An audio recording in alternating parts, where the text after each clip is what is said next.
Madame, monsieur, bonjour, j'espère que vous avez passé une bonne journée. Nous sommes ensemble jusqu'à 20h avec une émission, ma foi, fort complète.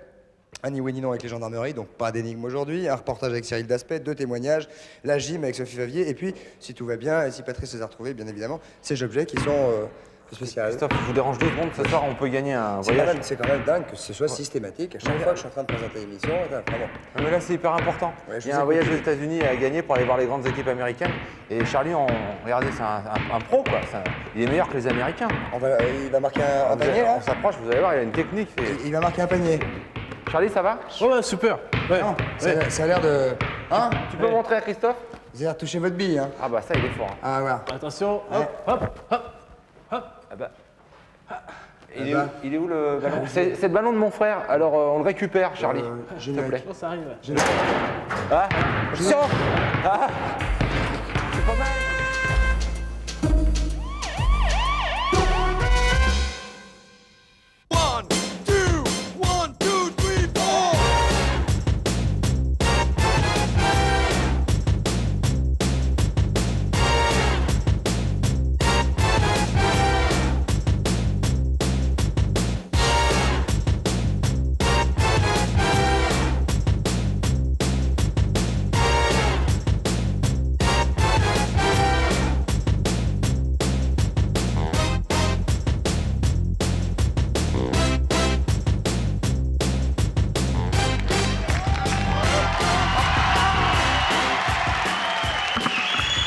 Mesdames, messieurs, bonjour. Bonjour, bonjour. Bienvenue, welcome, willkommen. Bonjour. Bonjour. On va dire un petit coucou par là. Bonjour, bonjour. Ça va bien? Pleine forme? Beaucoup de garçons, hein? Et quelques jeunes filles. Bien, nous sommes ensemble pendant 1 heure. Je vous l'ai dit tout à l'heure, pas d'énigme. En revanche, je vais vous demander d'accueillir extrêmement chaleureusement celui que je l'ai appelé hier Étienne Chichi, Étienne Coco. Voici Étienne Chico, un acteur français, le voilà.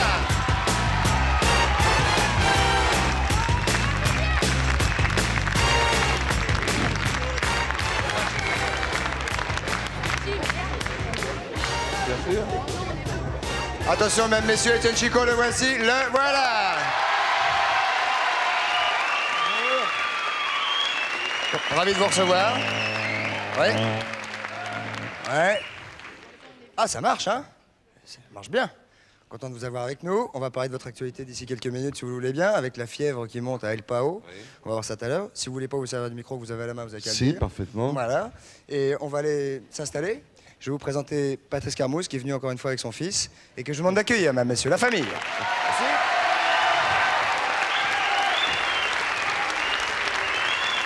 Faut pas être bourré, hein. Non. Faut être en pleine forme, sportif, dynamique, incisif et tout. Comment ça va, Patrice? Ça va bien. Étienne Chico, Patrice, Étienne. Bonjour. Si vous connaissez, vous pouvez ranger votre micro dans la... Oui, on petite peut le fourrette remettre dans qui le est ici, petit voilà. truc, Comment allez-vous, Cyril? Pas mal. Et vous? Patrice, de quoi? Bien, bien. Mais ce qui est important, c'est de savoir comment vous allez. Ça va bien. Hein? Toujours avec papa? Ouais. Je peux enlever mes chaussures. On va mettre en marche la clim, mais il n'y a pas de problème, d'accord. Ok. Eh oui, il enlève ses pompes. Bien. Ah ben, Ouais, c'est ce qu'on veut, Vous hein. voulez qu'on fasse tous pareil, non? Non, vous êtes gentil, non, parce que Étienne, encore, je sais pas, j'ai des doutes, mais vous, je sais, donc non. Alors, s'il vous plaît, Patrice. Alors, Cyril Daspet Ah, revient dans... j'ai de moins en moins de doutes pour Étienne, remarque. Hein. revient de reportage. Ah oui, alors, un peu de journalisme. J'ai pas compris ce qu'il a dit là. Cyril Qu'est-ce qu'il a Daspet dit revient de reportage. Revient de reportage. De reportage. Nous avons parfois ici la volonté de faire du journalisme d'investigation. Cyril Daspet est un des fers de lance, on peut dire, de l'équipe soudée que nous avons à l'intérieur de notre entreprise et grâce à laquelle nous faisons du journalisme d'investigation. De quoi s'agit-il, Cyril? Il s'agit cette fois-ci d'un petit village dans le Pays Basque, Saint-Engrâce. Et alors à Saint-Engrâce, la particularité, excusez-moi, c'est pas évident à dire, de ce petit village, Il a dit la particularité de ce petit village est d'être séparé en 2 parties. Jusqu'à là, pas de problème. C'est-à-dire que de retirer ses pompes, ça peut éventuellement rendre sourd. Hein. Faites gaffe. Et donc pour relier ces 2 parties, il y a une route départementale qui s'est affaissée, tout bêtement. Une inondation, la route est devenue complètement impraticable. Il faut que je vous explique, c'est un peu compliqué quand même. Hein. Et donc, une déviation existe, mais le problème, excusez-moi Étienne, une déviation existe, mais le problème c'est qu'elle passe sur les terres d'un propriétaire, Monsieur Dronde. Ah, qui est berger. qui n'est pas berger, qui est paysan, il élève des vaches et des ânes. Et le problème, c'est que ce monsieur Dron ne veut plus que les gens passent sur ces terres, tout simplement parce que, primo, aux extrémités de cette déviation, il y a 2 barrières. Les gens oublient de fermer les barrières et donc Mais les ces bêtes... barrières, pourquoi y a-t-il des barrières sur une route? Parce que Pour c'est les à lui. courants d'air, pour- La route Non, est à lui, en il réalité, passe sur ces terres. Comme on ne peut plus passer d'une partie à l'autre du village par la route normale qui s'est affaissée, il faut passer par les terres de ce monsieur. Il en a marre de voir passer les voitures, les tracteurs et tous les habitants du village par ces terres. Voilà. Que fait En la résumé, DDE? c'est ce que j'ai dit. La DDE Que ne fait la rien. DDE Oui, mais Rien. qu'a-t-il fait pour lui, le ce chemin Dron affaissé? Alors, monsieur Dron a mis des barrières pour éviter, primo, que les bêtes s'en aillent, et secondo, il avait lui-même fait sa petite route avec du bitume, des graviers et compagnie. Et les gens, comme ils passent beaucoup quand même, il y a un trafic important, Ils ça usent. abîme le bitume. Ah. Donc il se plaint énormément. Alors vous allez voir, le maire et les conseillers municipaux disent que tout va bien, il n'y a aucun problème.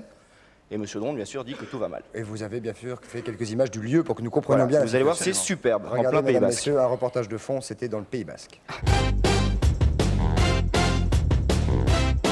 Un samedi matin, il avait foutu son tracteur à travers la route et il s'était préparé 2 listes.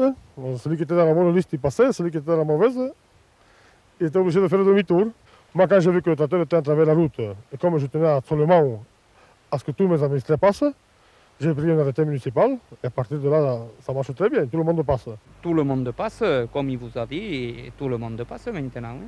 Il aime un peu la bagarre comme ça, un petit peu, avec les gens, et taquiner. Non, je ne pense pas qu'on ne le dérange pas, du moment que on lui ferme les barrières. Il a mis 2 barrières, donc on ouvre les barrières pour passer, et une fois passé, on referme les barrières.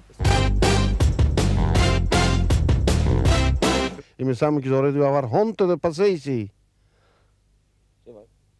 Honte de passer. C'est vrai. Pour la bonne raison qu'ils n'ont jamais rien fait. Ils n'ont jamais rien donné. Pas 1 kilo de goudron, pas 1 kilo de gravier. Jamais rien. Moi, c'est moi qui j'ai cimenté ça. Vous voyez comment tout est haché, avec les camions, avec les voitures, tout. Comment ils passent. Ils sont passés avec des machines, avec des grosses machines, avec des machines à chenilles. Tout le monde passe. Et si on dit quelque chose, moi je suis aigre. Mais j'ai mes raisons pour être aigre. Ils ne veulent pas fermer les barrières. Ils veulent pas. Ils ne veulent pas. Pourtant, ils passent chez nous. Ils savaient bien qu'ils passent chez nous tous. Qu'ils ferment les barrières et qu'ils sachent qu'ils passent chez les autres. Vous n'avez pas vu les écriteaux, comment ils les ont chiffonnés là-bas en bas? Si. Ils ont effacé. Donc il y a quelqu'un qui a mal au ventre. Bien sûr, ils doivent passer quelque part, mais ce n'est pas une raison.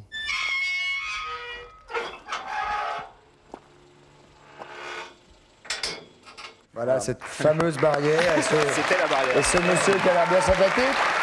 On peut comprendre les désagréments, qu'il subit. Alors, quelle proposition, En plus, il faut dire que quelle quand même, proposition pouvons-nous faire, Patrice? ce sont quand même des Basques. Donc pour l'instant, là, ils prennent ça bien, mais on ne sait Oui. jamais. Ça peut Attention. aussi. Le Basque peut avoir une réaction vive. Une hein. mairie dynamitée dans le Pays Basque, ça s'est déjà vu, quoi. Bon, alors qu'est-ce qu'on peut Le proposer? basque est conciliant. Hein. Oui, enfin, Sauf qu'il ne faut pas lui monter sur les arpions. C'est vrai. C'est comme vous. Moi, je suis quart de basque. Oui, c'est ça. Ah bon? Il Qu'est-ce t'a qu'on- mis une baffe à la fin. Ou qu'est-ce qu'on a Non, fait mais baffe à l'âne. c'était... Ah, là, d'accord. Voilà. J'ai quand même... Enfin, c'était dur. T'as évité. Est-ce que le maire va remettre en forme la route Non. qui a été affaissée? C'est le département de le faire. Le C'est- maire ah, se c'est la cache DDE. derrière le fait que la route est Ça fait un quart d'heure que départementale. je le dis. Que fait la DDE? Rien. La question est Rien, posée, rien. nous espérons, Et là, si on elle est en nous train de écoute, ou juste- si un des chefs régionaux nous écoute sur DDE, peut-être qu'il peut faire un geste pour que M. Dron puisse avoir son chemin tranquille, et qu'en même temps, les habitants du village puissent avoir une route digne de ce nom. Oui, je voudrais en profiter pour saluer la famille Etcheverry à Saint-Jean-Pied-de-Port. C'est ma famille. Ah, très Bah, bien. c'est pas La très famille loin. de ma grand-mère. Alors je leur dis bonjour, ils sont à Souraïd. Et il n'y a pas beaucoup d'Etcheverry dans le coin, là-bas. Il y en hein. a quelques-uns. On leur fait nos amitiés, Voilà. nous aussi. Non, C'est voilà. tout. Merci Cyril. Applaudissements pour Cyril Daspey, mesdames, messieurs. Nous allons maintenant passer à la publicité immédiatement et nous retrouver dans quelques minutes avec Étienne Chicot, Patrice et le reste. A tout de suite et merci beaucoup.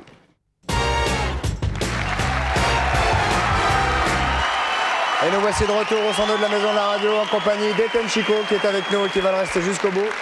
Patrice, vous avez un nouveau témoin à nous présenter. Jeannot, de son prénom. Jeannot de son prénom, Lamberton de son nom, et qui revient d'une. Qui est un aventurier. Un aventurier, oui. J'aime pas trop ce terme. Non, qui est un sportif. Explorateur, disons. Qui est un Explorateur. Pardonnez-moi. C'est pas péjoratif, aventurier. Non, hein. non, non, mais bon, c'est... Paul-Émile Victor était une espèce d'aventurier. Moi, je le considère comme un explorateur aussi. Les deux, comme mon général, Taziev, vous avez voilà. raison. D'accord.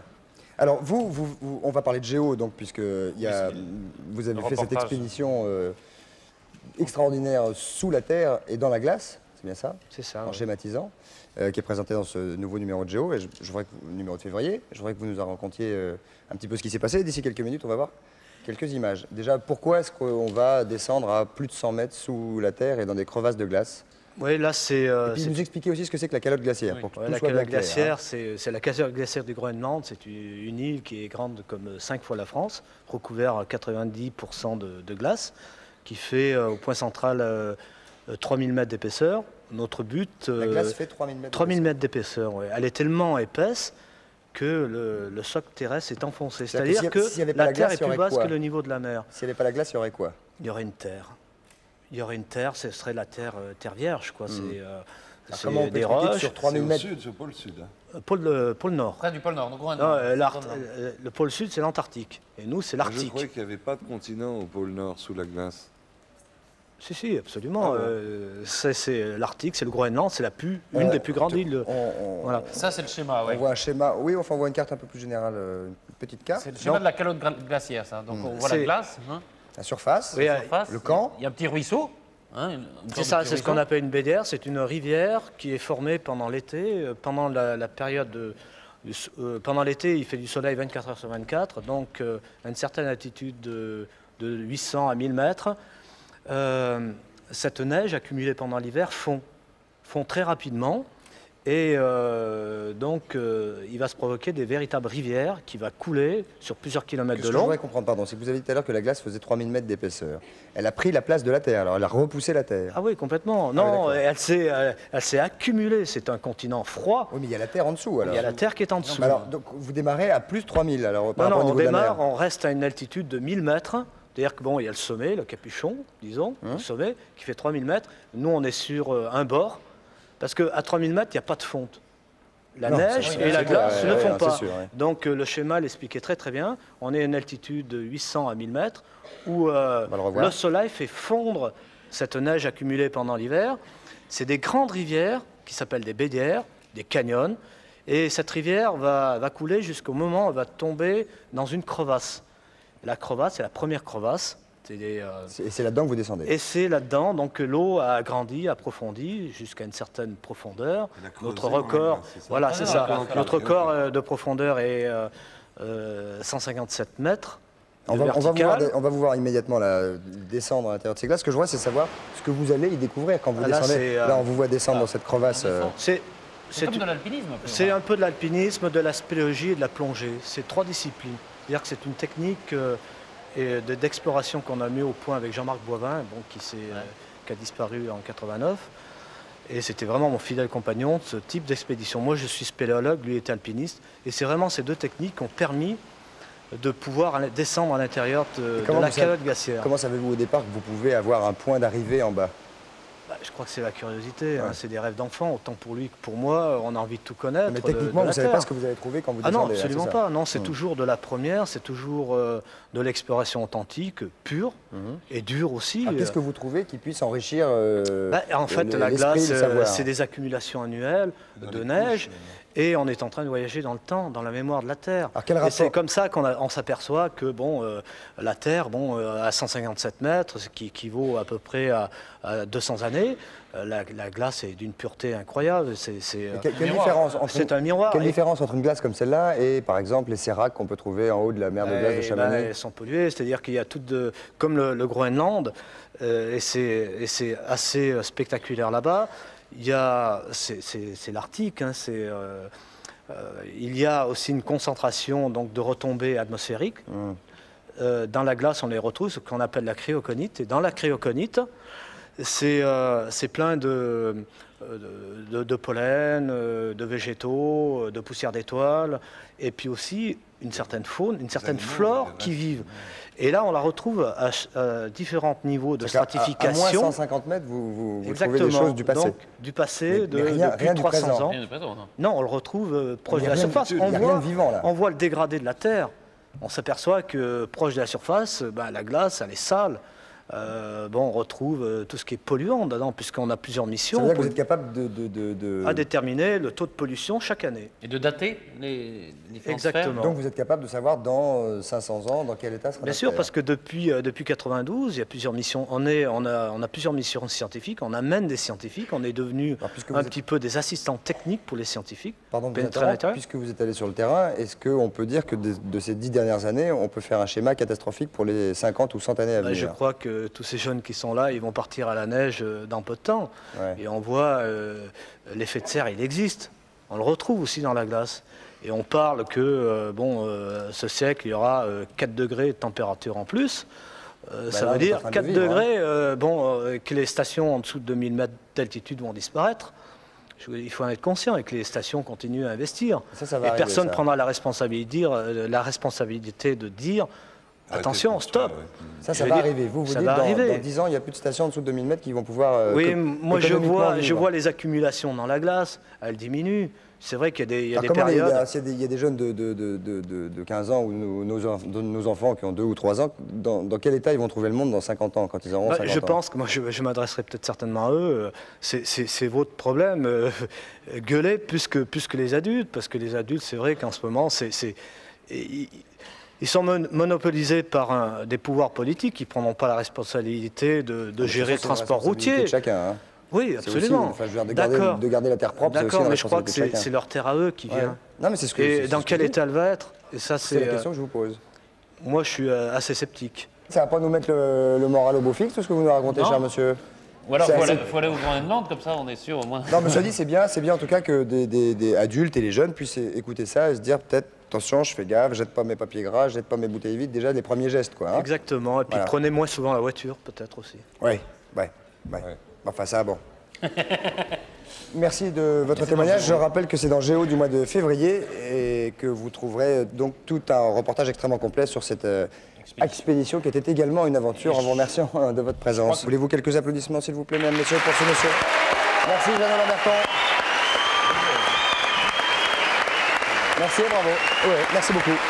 On va maintenant se retourner vers vous, Étienne Chico, puisque nous allons parler de votre actualité. Et c'est vrai que la fièvre monte à El Pao, que ça sera diffusé sur TF1 avec Pierre Mallet et Patricia Adriani. Ça fonctionne très Je bien. m'excuse, c'est celui qui a mordu Django Edwards l'autre jour. C'est peut-être ça, oui. D'accord. Bah, prenez notre bonnette, il Je sent. vais peut-être en prendre une autre, ça sent, oui. Bon, on va la changer. On pourrait peut-être demander à nos camarades qui travaillent avec nous de désinfecter systématiquement les bonnettes de micro. Seulement ceux de Django les changer. Edwards. Ouais. Non, il faudrait les changer tous les jours. Ce serait. Vous téléphonez, lui dire de se laver les dents un peu plus souvent. La fièvre monte à El Pao, Eh bien, Étienne écoute, Chico oui. Hein Oui, on a fait un remake qui est en réalité une réadaptation. C'est un remake du dernier film dans lequel a joué Gérard Philippe Wright. Oui, qui était un film de Buñuel, adapté d'un roman. Et c'est le principe de cette collection qui est menée par l'excellent Jean Nachric, producteur. C'est de réadapter pour la télévision des romans qui avaient été adaptés pour le cinéma antérieurement. Voilà. Vous avez un rôle de méchant dans La fièvre monte à El Pao? Oui, enfin c'est pas un méchant, c'est un gentil. C'est pas un gentil non plus, c'est un mec normal, quoi. C'était marrant. Ça. Oui, ça en fait rire quelques-uns, oui.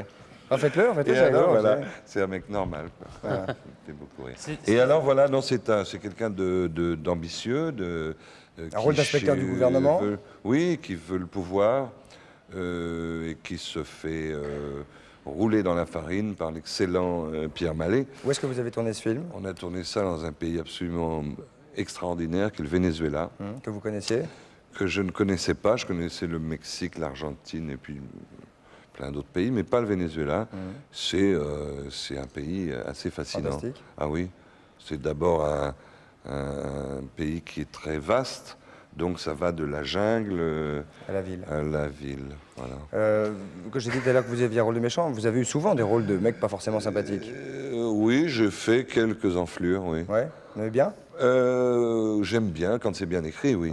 Puis quand c'est pas monolithique, c'est-à-dire quand c'est pas que un enfoiré. On n'est jamais que un enfoiré. Non. Hein? Non. Peut être un enfoiré. On peut peut-être citer quelques noms. Non. Patrice. Non, mais c'est vrai que non, moi j'aime pas les personnages monolithiques, hein, c'est-à-dire que des. C'est un téléfilm, c'est ça? C'est un film de télévision, je dirais. Un film de télévision. Parce qu'il a été tourné, on appelle ça comme ça maintenant, il y a plusieurs catégories. Il a été tourné en 35 mm avec des équipes... C'est du cinéma à la télé. C'est du cinéma pour la télévision. Et sauf ma modestie, je plaisante là, mais je veux dire que si la télévision gardait cette altitude-là, ça serait vachement bien. Ça serait vachement bien parce que c'est les moyens minimums qu'il faut pour faire de la bonne fiction. Correct. Hein, avec des techniciens de télévision, du cinéma, des acteurs qui font du cinéma et de la télévision. Alors ça va passer pour la première fois, je crois, un dimanche soir en deuxième film. En deuxième partie, en deuxième film. À la place du deuxième film, hop, ça va être ce film pour la télévision. Absolument. Ça s'appelle La fièvre monte à El Pao, avec notre camarade Étienne Chicot. C'est un 7 février, c'est un dimanche. C'est dimanche, c'est dimanche. C'est dimanche. Nous allons prendre les premières questions pour Étienne Chicot. Allons-y, bonsoir. Votre prénom, d'où nous appelez-vous? Je m'appelle Josiane, bonsoir, de Vitry-sur-Seine. Bonsoir Josiane. Bonsoir Robert. Christophe. Bonsoir Patrice. Et bonsoir Étienne. Et bonsoir à tout le public. Bonsoir Josiane. Étienne vous écoute, Josiane. Allons-y. Alors je voudrais vous poser une question, Étienne. Pourquoi avez-vous dit un jour dans un journal que vous étiez un ovni? Un ovni. J'ai dit que j'étais un ovni. Oui. Objet volant non identifié. Voilà. Oui, parce que j'ai grandi, bien qu'étant natif de Fécamp, Seine-Maritime, capitale de la morue et de la bénédictine, j'ai passé toute mon enfance et mon adolescence en Afrique, au Cameroun, en Côte d'Ivoire, et entre les deux à Saïgon, au Vietnam. Et que je suis rentré en France en 1967, j'avais 18 ans, vous pouvez faire le calcul, et que j'étais on ne pouvait pas trouver un pire plouc que moi, puisque je venais de beaucoup plus loin que n'importe quel provincial qui serait monté à la capitale. Oui. Et j'ai écrit un album de musique, et dans cet album, il y a une chanson qui s'appelle « Je suis un ovni dans mon pays ». Voilà l'histoire. Voilà la réponse à la question, en tout cas, elle est précise. Oui. Voilà, vous n'avez pas un ovni, c'est un, vous savez, c'est une soucoupe volante. Oui, je sais, voilà, je sais, donc je suis un ovni dans mon pays. Je voudrais passer un message en mon nom et en toute l'équipe pour souhaiter un joyeux anniversaire à Christophe du Standard. À Christophe du Standard. Voilà. Oui, c'est une noblesse, vieille noblesse. Oui, Christophe du Standard de la Berthemont. Une noblesse téléphonique. On va lui dire, il n'y a aucun souci. Au revoir, Josiane. Au revoir, Josiane. Au revoir à tout le monde, à toute l'équipe, et merci pour ce que vous faites. Salut. Bye bye, José. Nous allons prendre un nouvel appel. Allons-y, bonsoir. Votre vrai nom? Est-ce que je peux enlever ma veste? Je n'irai pas plus loin, hein, mais parce que j'ai chaud. D'accord. Oui, bonjour. Bonjour, jeune homme. Votre prénom? Gérard. Bonsoir, Gérard. D'où nous appelez-vous? Du Plessis-Trévise, dans le Val-de-Marne. Plessis-Trévise. Que faites-vous comme métier? Pronostiqueur hippique. Pronostiqueur hippique. Voilà, tout à fait, oui. Non, et vous vous trompez souvent ou pas souvent? En ce moment, je recherche un journal, une société pour travailler, quoi. Ah oui, vous vous trompez souvent alors? Comment? Non, je me suis pas trompé souvent, pas du tout. Très bien, ben, vous allez nous laisser votre ligne déjà pour qu'on se fasse un petit jeu dimanche pour voir avec Patrice. D'accord. C'est lui qui disait toujours je ne me trompe jamais, ma femme s'en charge. Joli. Pas mal, joli. Pardon. Qui vous dit. Non. Que vouliez-vous demander à Étienne Chicot? Alors je voulais demander à Étienne Chicot qu'est-ce qui avait déclenché chez lui l'envie de faire du cinéma après l'expérience de la radio libre qu'il avait fait dans le temps. Je crois qu'il y a peut-être deux Étienne Chicot alors peut-être. Hein, oui alors j'ai pas fait de radio libre. Jamais. Alors peut-être, je me demande s'il ne le prend pas pour Chico. C'est ça, Chico d'agneau. Oui, je me demande. C'est la même, oui. Je me demande. Je me demande si vous n'êtes pas en train de faire une énorme boulette. C'est pas grave. Mais vous êtes planté dans le pronostic. Et le boulot, c'est pas pour demain pour les pronostics. Hein. Ça va être dur. Et alors, nous vous recommandons donc le numéro 1, Chico, le numéro 2, Chico, et le numéro 3, Chico dans l'ordre. Hein. Voilà. Non, c'est-à-dire la première partie de la question, alors. Mais c'est vrai que j'ai fait de la radio, mais pendant pas très longtemps. Pendant un mois, j'ai remplacé l'excellent Max Meignier sur RTL. C'est pas une radio libre. Non, mais c'est pas une radio trop muselée. Non. Elle est pas moins libre. Oh, puis on n'est pas là pour discuter de ça, merde. Bon, alors, donc, ce que je voulais... Donc, la question est... Bon, alors... Alors, rapidement. Non, il n'a pas fait de radio libre. Non, j'ai pas fait de radio libre. Qu'est-ce qui vous a donné envie d'être acteur? Parce que je me suis fait jeter de l'école hôtelière de Paris et que, au lieu de repartir à Abidjan, comme j'en avais l'intention, j'ai rencontré un pote que je salue au hasard d'ailleurs, passage. Jean-Louis Fortuit, qui m'a fait rentrer au cours Simon. Ah, très bien. Et donc j'ai fait ça tout à fait par hasard. Vous saluez au hasard Jean-Louis Fortuit. Je choisis au hasard Jean-Louis Fortuit. Très bien. Voilà, ça convient la réponse. La réponse convient-elle, pardon? Tout à fait, oui. En vous remerciant. Merci, au revoir. Merci. Au revoir. Un nouvel bonne journée. appel pour Étienne Chicot. Allons-y, bonsoir, votre prénom? Oui, allô? Hello. Bonjour Christophe. Bonjour. Ce serait pour poser une question. Ce serait d'abord pour dire ton prénom. Ludovic. Ludovic. Ah, Ludovic, salut Ludovic. Alu, Ludo. Bonjour. Quel âge as-tu? 14 ans. 14 ans. Quelle classe es-tu? 5e. T'es à la bourre. Ah, il est même carrément à la bourre, dis donc. Ouais, ouais. Eh, Ludovic. 14 ans en 5e. 14 ans en 5e, ça va vous faire 23 ans pour le bac, ça? Merci, vieux. Alors, Ludovic, pose ta question, Étienne Chicot, écoute. En quoi ou en qui aimeriez-vous être réincarné? C'est une bonne question, ça aussi. Réincarné. Ouais. Après. Après, tu veux dire la métempsychose, tout ça? Après, ouais. Oui, En la nous, vie oui. après, oui, je comprends. En quoi j'aimerais être réincarné? En fait. Pas en slip, en tout cas. Pas en slip. Je sais pas, moi... Moi non plus, je sais Non, pas. je sais pas, moi. Et il ne sait pas, Ludovic. Je veux peut-être pas être réincarné d'ailleurs. Il sait pas non plus s'il veut. Non, je sais pas, avec ce qu'on voit à la télé, hein, ça vaut pas le coup de revenir après. Non, mais ça m'intéresse pas du tout. Mais c'est une bonne question. Et si j'avais... si toutefois, bon, si toutefois on voyait pas ce qu'on voit aux informations, et qu'il faudrait que je revienne... Que vous pourriez revenir. Voilà, on dirait qu'il pourrait revenir. En quoi? En coccinelle, en champignons? En boîte à outils, je sais pas, moi. Peut-être en slip, mais 2 filles, alors. En culotte. Ludovic, 14 ans, te voilà gâté? C'est classe, hein? Oui. Voilà, non, je sais pas du tout. Je voudrais être réincarné Coccinelle. en mec peinard qui vit dans un endroit non pollué, où il y a du soleil, où les gens sont gentils, où ils se font pas la guerre, où les banquiers te gonflent pas. Il y a beaucoup de boulot où les là-dedans, flics te hein. mettent pas de PV, Oh là. où Peut-être les la calotte politiciens glaciaire, ne c'est te pas font mal. pas chier 8 fois par semaine dans des émissions débiles, où ils ne racontent que des trucs qu'ils ne feront jamais. Voilà. Ok. Voilà, Ludovic. Une dernière question pour Étienne Chicot immédiatement. Bonsoir, allô, votre prénom? Alors, c'est Sébastien Adair. Sébastien. Oui. D'où nous appelez-vous? Alors, j'appelle de Plailly. De Plailly. Ah, pardon. C'est où? C'est le pluriel de playa. Plailly, c'est dans l'Oise, c'est le parc Astérix. Ouais. Par la N928? Pardon? Non, je dis, on y va par la N928? Voilà, c'est ça. N'importe quoi, hein. Voilà, tout Alors. à fait, c'est là, hein, par là. hein. Sébastien, nous vous écoutons. Quel âge avez-vous? Alors, j'ai 18 ans. Quelle classe? Je suis en terminale B, économie. Ouais, Moi, on j'étais connaît. en seconde, dis donc, à 18 ans. J'entamais ma 2e seconde. Moi, j'étais en 4e. Et ma 3e, 4e à 18 ans. Oui. Enfin, je parle à 4e. Alors, Alors, ma question. c'est cela. Alors, je voulais demander à Étienne quel était son plus beau souvenir cinématographique. C'est Hôtel des Amériques. Hôtel des Amériques. Avec 99, Oui. Patrick Devers. Pour plusieurs raisons. D'abord parce que c'est vraiment un très très beau film. Parce que d'abord c'est du cinéma et non pas un film. Quand on travaille avec des gens comme André Téchiné, on fait du cinéma. Le reste du temps, on fait souvent des films, si vous voyez ce que je veux dire. À peu près. Et que d'autre part, il y avait là réuni, et chez les acteurs et chez les techniciens, une équipe absolument extraordinaire de bras cassés et de fêtards, et que ça se tournait au mois d'avril à Biarritz, avril-mai, et que ça a été extraordinaire. Bon souvenir en tout cas, Hôtel Ah des oui, oui. Amériques. Tous les hôteliers et les patrons de boîtes de Roger nuit Pierre de aussi. Biarritz Non, oui, Roger pleurent Pierre. quand ils nous voient. Il y avait Roger Pierre.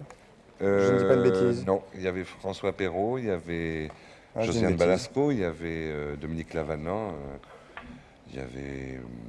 Vous êtes on a acteur beaucoup vous-même? rigolé. Non, juste un amateur, quoi, théâtre en amateur. Vous jouez vous-même? Oui, oui, oui, oui. En ce moment? En ce moment, samedi dernier, samedi prochain, Où est-ce- Plailly. Bah dites-nous où vous jouez samedi prochain. Eh ben, à Plailly, au petit théâtre de Plailly. Et qu'est-ce que vous jouez? Je joue, comment ça s'appelle Ah. Comment ça s'appelle Ah oui, là. Non. Bonnes vacances. Et ça, c'est la différence entre un comédien amateur et un comédien professionnel, c'est que le comédien amateur cherche le titre du truc pour lequel il joue. Oui. Hein? Sauf les comédiens professionnels bourrés. Oui. Parce que ça arrive aussi, il y en a, j'en connais. Des Il l'a noms dit, c'est la dit. Non. On l'a Bon. pas entendu. C'était quoi le titre, pardon, jeune homme? Ah, ça s'appelle Bonnes vacances. Bonnes vacances. C'est de Poulet. Monsieur Poulet. Poulette? Poulet. C'est un anglais? C'est un anglais? Poulette. Ouais, c'est un anglais, je crois. Oui, tout à fait. Hein? c'est ça. Ne touche pas à ma poulette. Voilà. Salut, jeune homme. Au revoir. Au revoir. Salut. Et bon courage. Un dernier appel pour Etienne Chico, allons-y. La dernière question, il n'y en a plus. Attention, nous passons. Ah ben, on est pris par le jeu, par le temps. Car le jeu du bout de temps, c'est maintenant, avec un témoignage tout à fait exceptionnel. On va Une entrée dépayer fracassante. Attention, regardez, les voici. Les voici. Voici en principe. Les voilà. C'est le jeu du bout de temps. C'est la première fois que nous les voyons ici, sur ce plateau. C'est tout à fait exceptionnel. Alors, vous avez votre croquette ici. Oui. Vous voulez pas vous remettre vos chaussures pour... ça va. Non, non, il sera bien mieux comme ça. Oui, je préfère. Pour le jeu du bouton, on est mieux sans chaussures. Alors, nous allons parler du jeu du bout de temps. Messieurs, bonjour. Christophe Lioud, qui va... Traducteur. Traducteur. Présentateur des... J'ai rencontré les Bhoutanais. Vous avez Parce qu'eux rencontré ne les parlent pas Bhoutanais. français. Monsieur. Voilà, c'est Karma, Dorji, Lam et Dorji. Très bien. Etienne Chico. Bonjour, monsieur. Bonjour. Patrice Carmoz. Bonjour. Très bien. Alors, de quoi s'agit-il exactement de ce jeu du bouton? De quoi s'agit-il exactement? C'est pas le jeu du Bhoutan, parce que le Bhoutan, c'est un pays. Ça s'appelle pas le jeu du bouton. Non, non, ça s'appelle C'est le un des jeux Kourou. qu'on joue au bouton. C'est le deuxième jeu national du Bhoutan. Tir à l'arc et puis celui-là. Hein. Voilà, nous sommes partis faire une expédition avec le club Camel Aventure. Ah, très et bien. on a rencontré. Je peux voir Ah oui, bien sûr. Merci. C'est On un a jeu rencontré. guerrier, alors. C'est un jeu guerrier comme tous les C'est sports. la guerre des Bhoutans. Ouais, elle est pas mal. Pas mal, pas mal. Et S'il vous plaît, s'il vous plaît. Ça fait pas rire. Non, ça ne les fait pas rire et j'aimerais bien que vous n'ayez pas l'impression qu'on se moque d'eux. voilà, ils parlent pas une seconde le français. Donc nous, parlent pas français. ils parlent pas français du tout. Ah, d'accord. Donc nous, on a rencontré toutes sortes de Bhoutanais et notamment ces trois-là qui habitent en France en ce moment, qui font leurs études. Ils sont venus uniquement des Bhoutanais ou il y a aussi des Bhoutanaises? Ah non, non, ils sont trois Bhoutanais en France qui font leurs études très bien, de ils font leurs vétérinaires. études ici. Voilà. Vétérinaires, ils ne parlent pas français. Ils parlent pas français. Ouais, comme quoi, ça n'a rien à voir. Non, c'est sûr. Alors, Marc, Et donc, ils sont... les Bhoutanais à un animal aussi bien qu'en français. Hein. Bien sûr. Et donc là, ils sont venus nous faire une petite démonstration du Kourou, qui est une sorte de jeu de fléchettes géant. Coucou. Kourou, coucou. Donc c'est un jeu qui se pratique un peu partout dans le Bhoutan, c'est un jeu du Moyen-Âge. C'est sur des cibles, hein, c'est sur des cibles. Alors, on a vu va tout voir à ça l'heure, tout à l'heure. la longueur de la flèche est quand même assez significative. Voilà, normalement le Dans jeu, la fesse, pas Oui, ça dur. fait mal. le jeu se joue à 20 mètres, ce qui est quand même... Sur des petites cibles comme ça. sur des toutes petites cibles comme ça, Oh là comme on peut là, voir tout à on va l'heure. voir les cibles qui sont toutes petites. Ça se joue à 20 mètres. Toutes des grosses flèches. Oui. Tout au Bhoutan est gigantesque. Ah oui, Tous les sports au Bhoutan sont gigantesques. sauf celui-là. Ah bah celui-là est assez Ah gigantesque non, la parce que flèche nous est on a, grosse, mais la cible est petite. nous, on a nos petites fléchettes et Avec notre des grosse cible. Oui, eux, ils ont des grosses flèches et des petites cibles. Voilà. Voilà, très bien. Et donc ici, bon, ben, on a pu que faire une démonstration sur 10 mètres, 15 mètres. Pas mal. Donc ça va pas être facile pour eux forcément. En plus, ils n'ont pas joué depuis longtemps un an, puisque ça fait un an qu'ils sont en France. Ils n'ont pas amené Un leur an qu'ils ont matériel. pas acheté la flèche. Voilà, donc ils vont essayer. Donc bien sûr, le sport là-bas du Kourou est un sport. Il n'y a rien à gagner. C'est juste des paris pour gagner des repas et être le plus fort du village. Il n'y a rien à gagner, mais on peut gagner des repas quand même. On peut gagner des repas garnis. D'accord. Et ça se pratique en équipe de 3, 5, 7, 12. On va peut-être voir ce qu'ils On va peut-être voir comment ils font. Alors, Donc ça, c'est un costume de Bhoutanais. c'est un costume de Bhoutanais qu'ils sont Sans- obligés de porter chez eux. Il y a pas... il y a- Voilà, alors Non, non, non. ils poussent toutes sortes de cris, de gold. Voilà. Tout ça, c'est pour encourager la flèche pour qu'elle arrive directement sur la cible. Voilà, alors ils poussent des bols d'égop pour. Ah oui, il se met à côté. Donc ils sont pas là. Le but n'est pas forcément d'atteindre la cible, mais le fait d'être très près déjà.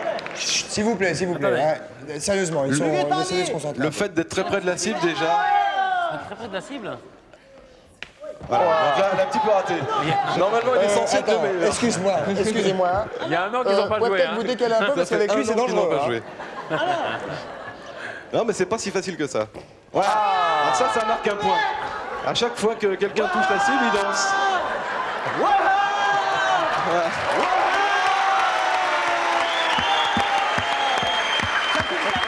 Pas mal. Moi, je veux bien jouer à la fléchette. Ça hein. fait- Ah,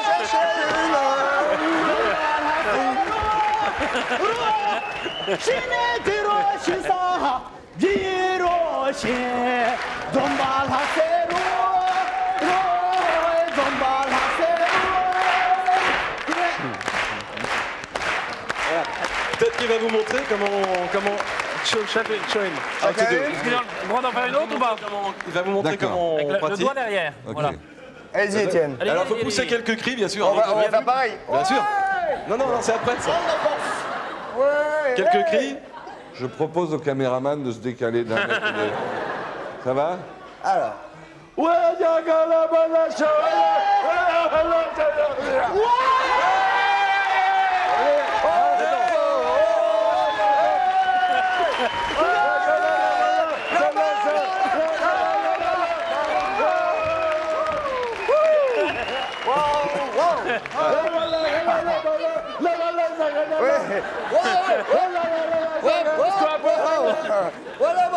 Cari, cari! Oui! Cari, cari! Son!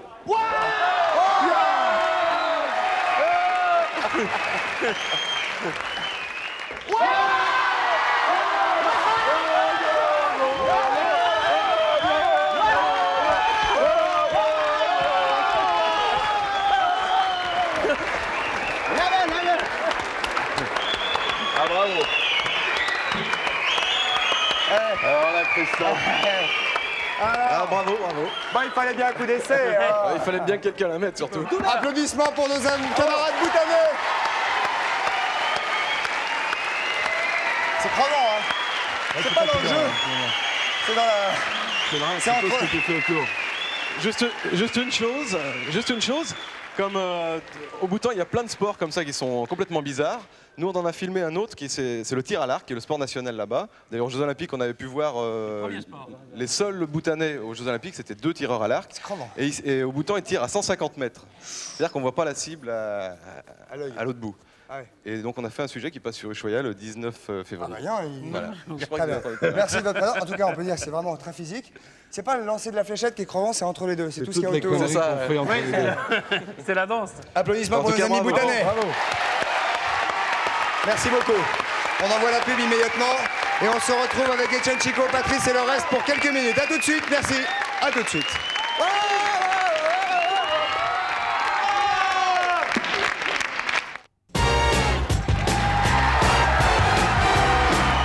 Nous voici de retour au centre de la maison de la radio avec Etienne Chico qui est avec nous pour traditionnellement, vous le savez, chaque vendredi, car nous sommes vendredi, chaque vendredi nous faisons un ni oui ni non avec nos camarades gendarmes. Vous allez probablement, Étienne, m'aider à faire gagner certainement, oui. un lot à nos camarades gendarmes. Nous appelons immédiatement une première gendarmerie, je voudrais qu'on me fasse signe pour savoir de laquelle il s'agit en régie.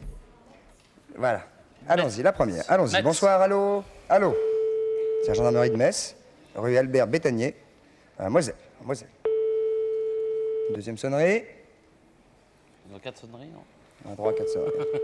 Troisième sonnerie. Gendarmerie de Metz. Quatrième sonnerie. Alors. Pas que ce soit trop grave, hein. Cinquième sonnerie. Là, c'est de moins en moins grave. Sixième sonnerie. Trop tard, là. Allô, gendarmerie de Metz? Oui. Oui, bonjour mademoiselle, pardon de vous déranger. Christophe de Chavannes à l'appareil. Oui. Coucou, c'est nous, bonjour. J'ai à côté de moi Étienne Chico. Bonjour. Bonjour. Bonjour, quel est votre prénom? Elvire. Elvire. Est-ce que vous êtes GA ou est-ce que vous êtes Employé civil. Excusez-moi? Employé civil. Ah, vous êtes employé civil. Voudriez-vous avoir la gentillesse de vouloir jouer avec nous à un ni oui ni non pour éventuellement faire gagner une télévision à la gendarmerie? À votre gendarmerie. Je vais essayer. Très bien. Vous vous appelez donc Elvire.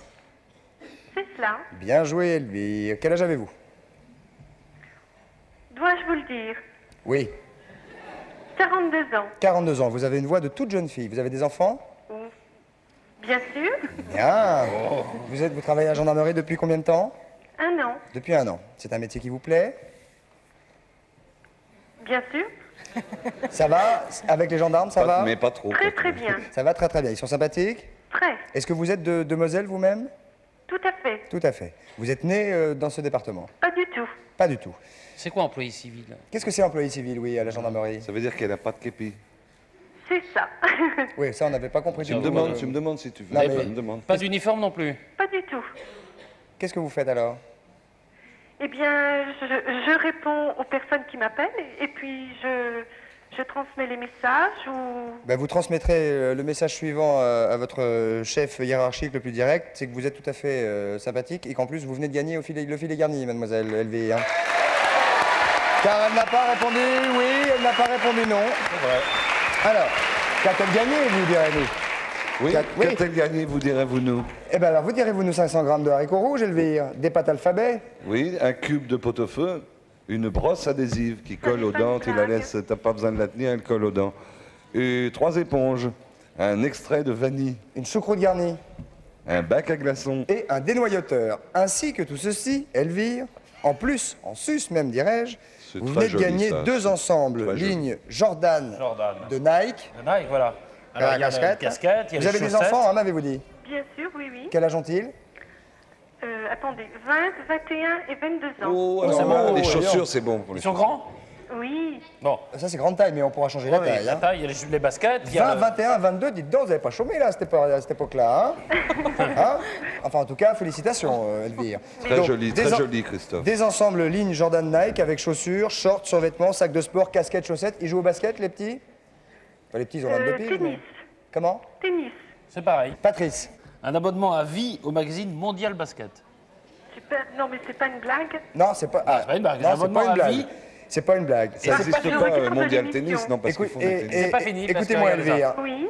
Et là, c'est pour vous. Maintenant, c'est pour vous. Écoutez bien. Oui. Vous venez de gagner. Vous allez essayer d'être libre du 11 au 14 février. Je ne sais pas comment vous allez faire, mais vous allez essayer de vous libérer ou d'en faire profiter quelqu'un parce que vous venez de gagner un voyage à Chicago. C'est pas vrai. Si, du 11 au 14 février, vous pourrez aller voir jouer Michael Jordan himself. Wow. Eh oui. Ouais, ça, c'est fort. Ouais. Des Chicago Bulls contre Pat Ewing des New York Knicks avec visite de la ville, plus Elvire, une TV Orion Alors ça, avec télécommande ça, c'est pour la gendarmerie. Ouais, Ça, c'est pour la gendarmerie, la télé. Hop là. C'est pas vrai. La voilà. 36 cm. Non, c'est pas une blague. Non, non, Elvire, c'est promis, c'est pas une blague.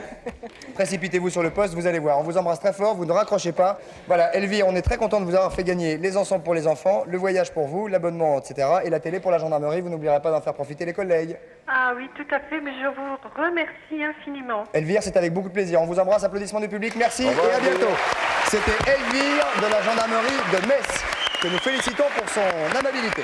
Sophie Favier, je ne vous présente pas. Étienne, Sophie, Étienne, Ça va, Sophie. ça va Gymnastique, rapidement, ne perdons pas de Baignoire. temps. De quoi s'agit-il aujourd'hui? Vous allez expliquer aux jeunes femmes qui nous regardent, voire aux femmes, voire aux adultes, ce que l'on doit faire pour entretenir son corps dans sa salle de bain. Oui, dans la baignoire précisément. Donc si vous voulez bien me suivre, c'est peut-être plus simple.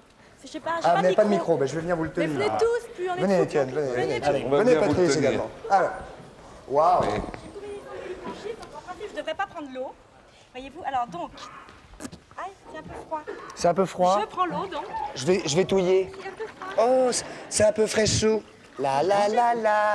Voilà, regardez. La la la la. Ne cherchez pas trop parce que j'ai des moyens de vous faire du mal. Ah, c'est-à-dire. Bon, alors, vous voyez, déjà, on prend bien appui sur le rebord, hein, sinon on glisse, c'est dangereux. Alors, déjà, on fait travailler les abdominaux, essentiellement. Voyez-vous? C'est un peu dur, hein, on a du mal à sortir ses jambes, elles sont beaucoup plus lourdes. Bon, il faut se faire ça minimum 10 fois, hein, sinon le bénéfice... Une résistance à l'eau, Patrice. Oui, il y a une résistance. On peut faire la même chose, régime mais en aquatique, pédalant, généralement, c'est plus voyez-vous? facile. Oui, c'est Attention à quand vous, tout le je corps est dans... Oui, bah oui. J'essaie de faire ça C'est vachement bien. avec beaucoup de grâce, mais j'ai beaucoup de mal dans cette... Oh non, pourquoi vous dites ça? Non, pas du tout. Et puis alors, on se retourne maintenant. Waouh. Attention à vous, hein. Alors là, ça c'est pour les fesses, mesdames. Vous m'écoutez bien. Alors Ça, on se c'est glisse dégueulasse. et on y va. Tac, tac, je vous voyez? m'excuse. Comme ça. Ouais. Là, je prends carrément l'eau partout. Mais non, pas C'est du tout. l'horreur. Allez-y, remettez-vous encore un petit peu. Et puis alors, il y a un truc... Non, non, non, non. Il y a un truc qui est bien, c'est que Wow. on essaie de résister à l'eau. C'est pas évident de sortir de l'eau. Ce qui n'est pas évident du tout. Ça fait des bruits bizarres. Ah ouais. C'est un peu comme des... Ah ouais. Ça fait du bruit, oui. J'en ai Ça fait partout. des bruits très bizarres. Vous voyez? Ouais, ça fait des drôles de bruit, oui. Sinon... Alors, il y a un truc qui est très très bon pour les hanches. C'est de l'aérophagie, oui. Un truc qui est très bon pour les hanches, c'est ça, voyez-vous? Voyez. Ça, c'est très très bon pour les hanches. Et ça affine la taille. Ah ouais. Voilà. Vous pourriez faire... Celle-là, elle est folle. prendra. Bon. voyez, c'est surtout comme ça. Bah, finalement, pas mal comme cours de ça gym. pas mal du tout. Et puis alors, les nains, ils peuvent le faire dans les chiottes, en plus. C'est vachement bien. Dommage, il n'y a personne qui vient avec moi. Comment? Il n'y a personne qui vient avec moi. Oh, il y a un appel là. Il n'y en a pas un qui serait capable. Non, si tu vas, j'y vais. Oh, mais enlevez votre pantalon puis allez vous baigner. Je peux pas me permettre. C'est une gonzesse celui-là. Oh, d'accord, ok, d'accord. Faites chier. Vous regardez les micros. Bon, allez, vas-y. Enlève-le ton bénard. Allez, allez, tiens.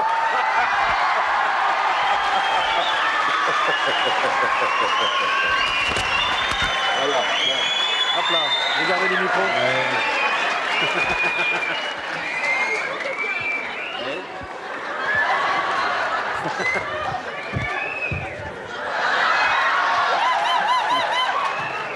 Allez. Pensez au micro. Voilà. Bah alors, Patrice. Oh là, Patrice. Enlevez-moi ça tout de suite. Allez, enlevez-moi ça. Dépêchons-nous. Dépêchons-nous. J'arrive. Pose-toi, attends.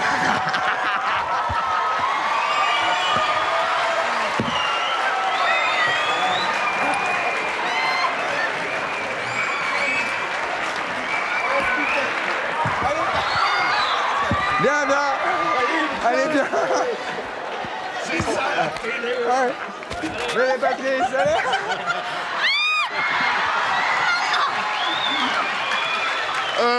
On va vous souhaiter une bonne soirée. Hein. N'oubliez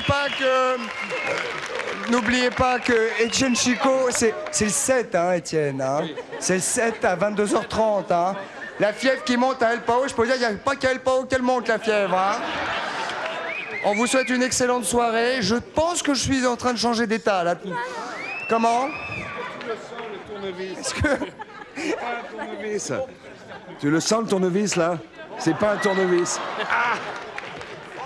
Patrice, quelle belle et nouvelle expérience pour vous. Nous sommes ravis. Et avec un garçon de la qualité d'Étienne Chico, c'est formidable. Bonne soirée. Salut, Étienne. Merci. Au revoir.